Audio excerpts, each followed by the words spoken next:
तो आज का जो हमारा टॉपिक है वो है अबाउट इंडियन क्लाइमेट पे, पार्ट 2 है ये। तो पहले वीडियो में हमने देखा था कि इंडिया का जो क्लाइमेट है वो किस तरह का होता है, मॉनसूनल होता है। तो इस पे हम देखेंगे जो मॉनसूनल विंड्स है उनकी डायरेक्शन किस तरह से कहाँ पे है, ग्लोबल लेवल पे हम देखेंगे। तो ये अर्थ है, ठीक है। अब देख लो, अर्थ में ये जो है ये इक्वेटर की लाइन है, ये है सब ट्रॉपिकल, ये है सब पोलर, ये हो गया पोलर। सब ट्रॉपिकल, सब पोलर और पोलर, ठीक है। ओके, आप सबको पता है इक्वेटर जो है वो 0 डिग्री पे होता है। तो बाकी जो आपने देखा होगा ना वो कैप्रिकॉर्न, कैंसर वगैरह, उनका अलग डिग्री होता है। लेकिन यहाँ पे जो ये डिवीजन है अलग, दूसरा डिवीजन है ये सब ट्रॉपिकल है, ये सब पोलर है। तो जो इक्वेटर की लाइन है, आप सबको पता है कि जो इक्वेटर पे काफ़ी जो टेम्परेचर काफ़ी हाई होता है, बहुत ज़्यादा हाई होता है। इंडिया के कुछ कंट्रीज़ जो इक्वेटर के बिल्कुल आसपास आते हैं, जो श्रीलंका हो गया, वहाँ पे आप देख सकते हो कितनी ज़्यादा गर्मी होती है, कितना टेम्परेचर हाई होता है, ठीक है। फिर जो जो हम ऐसे यहाँ ऊपर जाते हैं तो टेम्परेचर लो होता जाता है। सब ट्रॉपिकल पे जो 30 डिग्री नॉर्थ लैटिट्यूड, फिर सब पोलर, फिर पोलर। तो पोलर पे आपको पता ही है कि कितनी ज़्यादा सर्दी होती है, कितना टेम्परेचर लो होता है, वहाँ का टेम्परेचर कितना कोल्ड होता है। और जैसे आर्टिक हुआ, यहाँ पे अंटार्कटिका हुआ, पूरे साल वहाँ पे जो स्नो है बेल्ट नहीं होती है। तो ये सब कुछ चीज़ें पता है। अब बेसिकली हमने देखना क्या है, हमने पढ़नी है चीज़ प्रेशर। हमने देखना है कि जिस एरिया में टेम्परेचर लो होता है या हाई होता है तो उसका क्या कनेक्शन है प्रेशर के साथ। अगर आप बात करें कि इक्वेटर की, अगर मैं बोल रही हूँ इक्वेटर पे टेम्परेचर हाई होता है, दैट मीन्स यहाँ का जो प्रेशर है वो लो होगा। यहाँ का प्रेशर क्या होगा, लो होगा। तो हाई प्रेशर कहाँ पे ज़्यादा होगा, इन पॉइंट्स पे। दैट मीन्स कि जिन जगहों पे, जिन प्लेसेस पे, जिन रीजन्स पे टेम्परेचर लो होता है वहाँ पे प्रेशर हाई होता है। फॉर एग्जाम्पल अगर हम इंडिया की बात करें तो अगर जो लद्दाख का रीजन है, जो अभी हाँ, लद्दाख का जो रीजन है वहाँ पे काफ़ी ज़्यादा टेम्परेचर लो, काफ़ी ज़्यादा सर्दी होती है। लेकिन अगर आप वहाँ देखोगे प्रेशर, वहाँ प्रेशर काफ़ी हाई है।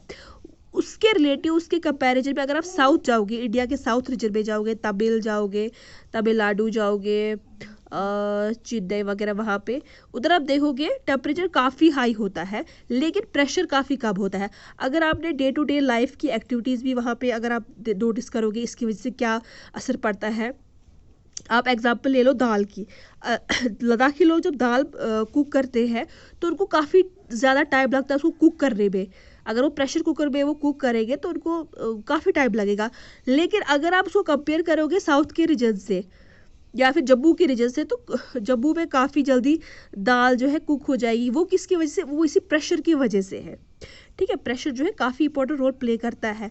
और जो ये प्रेशर है, ये जो विंड्स चलती है इधर उधर, उन पे भी असर पड़ता है, ठीक है। इसलिए मैंने ये ग्लोब बनाया। ओके, तो दैट मीन्स यहाँ का जो प्रेशर है वो लो है, ठीक है। ये चल गया पता, यहाँ का प्रेशर लो है। उसके बाद यहाँ पे ये मेरे लिखा हुआ है इक्वेटर लो प्रेशर बेल्ट। ये जो ELPB है इसका मतलब है इक्वेटर लो प्रेशर बेल्ट।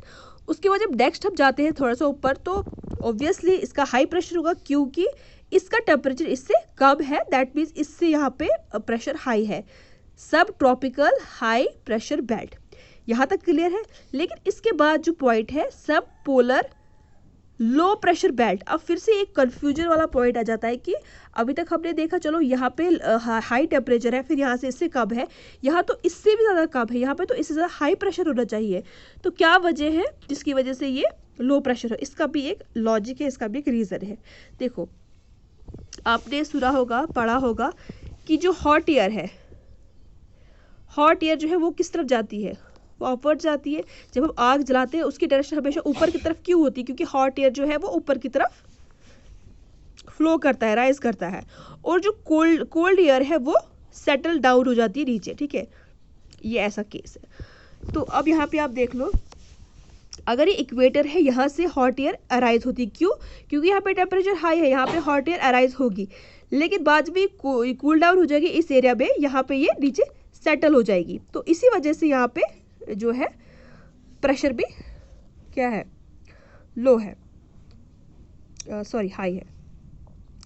अब जो मैकेनिज्म मैं बताऊंगी उसी की वजह से यहाँ पे इसका जो ये है प्रेशर है ये लो बन रहा है। उसका रीज़न ये है, देखो अब ये जो रीजन है ये कौन सा रीजन है, ये तो इक्वेटर है, ये कौन सा है, ये है सब ट्रॉपिकल। यहाँ पे क्या है, यहाँ पे हाई प्रेशर है, यहाँ से विंड अराइज हुई, ओके, यहाँ से भी विंड अराइज होती है।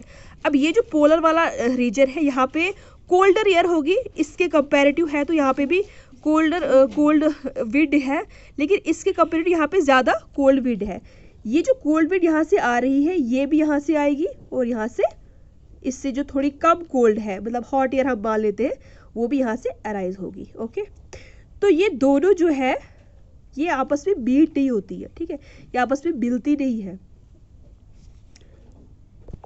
तो यहाँ पे क्या होगा, ये जो कोल्ड एयर ये तो ऐसी रहेगी, ये जो हॉट एयर है ये आगे चलेगी। जब ये हॉट एयर आगे चलेगी ये कहाँ पहुँचेगी, ये पहुँचेगी इस रीजन पे, कहाँ पे, सब पोलर रीजन पे। तो हॉट एयर मीन्स क्या हुआ, हॉट एयर जहाँ पे है वहाँ पे लो प्रेशर है, जैसे इक्वेटर के केस पे, इक्वेटर में क्या हुआ, इक्वेटर में लो प्रेशर है, that means hot air, temperature high है। तो ये जो हॉट एयर है जो यहाँ से मतलब इतना भी हॉट नहीं है इक्वेटर जितना, लेकिन इससे तो फिर भी है कम, इससे ज़्यादा टेम्परेचर है इसका।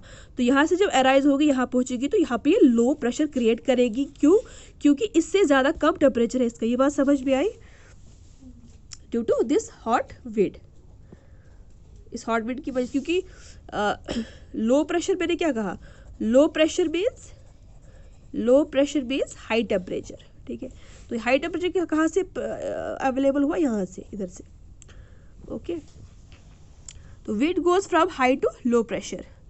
जो मैंने अभी बात बताई, टू कंट्रास्टिंग विंड्स बीट, जो अभी यहाँ पे आई, ये दोनों जो बीट है, but they don't mix with each other, the colder remain there while warmer goes upwards at low pressure। तो जब वार्मर जो है वो ऊपर जाती है तो वहाँ पे वार्म जो है एटमॉस्फेयर क्रिएट करती है, जिसकी वजह से प्रेशर लो हो जाता है, ठीक है, इसी वजह से इसका प्रेशर लो है। अब हम देखते हैं जो विंड्स की, मॉनसूनल विंड्स की डायरेक्शन है वो किस तरह से है। तो फेरेल्स लॉ, मैंने लास्ट लेक्चर में बताया था, फेरेल्स, जो फेरेल्स लॉ है वो ये, पहले तो कोरियलिस लॉ ये कहता है, कोरियलिस लॉ ये कहता है कि जब अर्थ रोटेट होती है तो इसमें एक तरह का फोर्स जनरेट होता है, उसको बोलते हैं कोरियलिस फोर्स, जिसकी वजह से जो विंड्स है वो डिफ्लेक्ट हो जाती है, आइदर राइट आइदर लेफ्ट और लेफ्ट, ठीक है। कोरियलिस की वजह से इस तरह का, अगर ये रोटेट होती है इस फोर्स की वजह से जो है इस तरह से डिफ्लेक्शन होता है। लेकिन फेरेल्स जो है, फेरेल्स ने कहा फर्दर, ठीक है डिफ्लेक्शन होती है, लेकिन जो नॉर्थ से आती है विंड वो राइट की तरफ डिफ्लेक्ट होती है, और जो साउथ की तरफ से आती है वो लेफ्ट की तरफ डिफ्लेक्ट होती है। तो काफ़ी सिंपल है इसका, तो वही हम देख लेते हैं इस टाइम फेरेल्स लॉ। अब देखो नॉर्थ से जो विंड्स आ रही है, मैंने क्या कहा, राइट साइड वो डिफ्लेक्ट हो जाएगी। तो अब यहाँ पे राइट आपको क्या दिख रहा है, ये वाला साइड, बट ऐसे कंसिडर, जब भी कोई पिक्चर इमेज होती है बुक पे बनी हुई, उसका आप समझ दो ये फेस हमारी तरफ है, ठीक है, ये फेस हमारी तरफ है, ये फेस हमारी तरफ है। तो इसका राइट क्या होगा, इसका राइट ये वाला होगा, और लेफ्ट क्या होगा, ये। आप समझ लो जैसे कोई पर्सन है वो वहाँ से ऐसे हमें देख रहा है, तो उसका राइट कौन सा होगा, ये वाला होगा ना, इस तरह से। जैसे हमारी मिरर इमेज है वो, उसका राइट कहाँ से होगा, सॉरी मिरर इमेज छोड़ दो, तो वही ये राइट इसका ये होगा, लेफ्ट ये, आप समझ लो ये इस तरफ से है, ओके। तो इसका राइट इस तरफ से, तो ये डिफ्लेक्ट कहाँ कर रही है, अकॉर्डिंग टू फेरेल्स लॉ जो विंड्स है वो राइट की तरफ डिफ्लेक्ट करेगी। और दूसरी बात, मैंने इससे पहले कहा था कि विंड्स का जो ओरिजिन है उन्हीं के बेस पर उनका नाम होता है। तो ये कहाँ से अराइज हो रही है, ईस्ट साइड, क्योंकि ईस्ट इस तरफ होता है, ईस्ट वेस्ट नॉर्थ साउथ, तो इनको कहा जाता है ईस्टर्लीज, ओके। उसके बाद फिर यहाँ से जो विंड्स अराइज हो रही है ये कहाँ से आ रही है, ये साउथ वाली डायरेक्शन है ना, ऑफ कोर्स ये नॉर्थ वाला रीजन है, लेकिन जो फेसिंग साइड है वो इसका साउथ है ना, नीचे से आ रही है ना, ऊपर ऐसे, साउथ से ऐसे आ रही है ना, नॉर्थ से वो ऐसे आ रही है।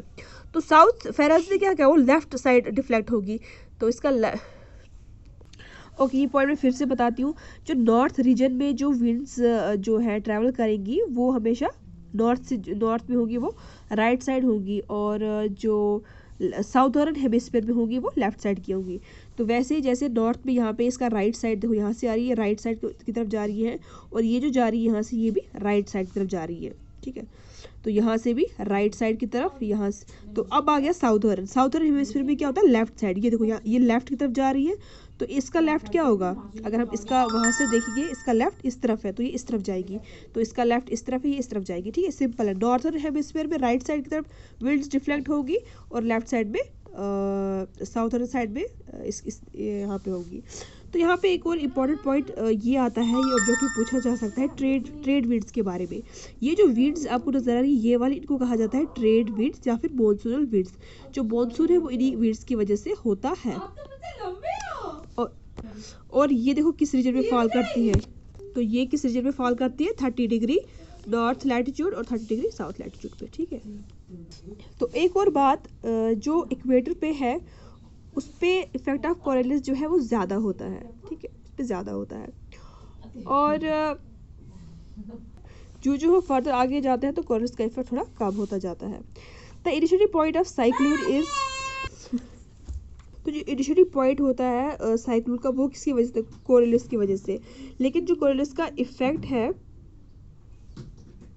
सॉरी मैंने क्या कहा भी आपको, इक्वेटर पे कोरलिस का जो इफेक्ट है वो नेग्लिजिबल है, ओके। लेकिन इक्वेटर के जो हम अवे जाते हैं तो कोरलिस का इफेक्ट ज़्यादा होता है, ठीक है। तो अगर हम साइक्लोन पढ़ते हैं, साइक्लोन किसकी जो इनिशिएटिव पॉइंट है वो है कोरलिस। कोरलिस जो है जो स्टार्टिंग जो है वो किसकी वजह से होता है, कोरलिस की इफेक्ट की वजह से।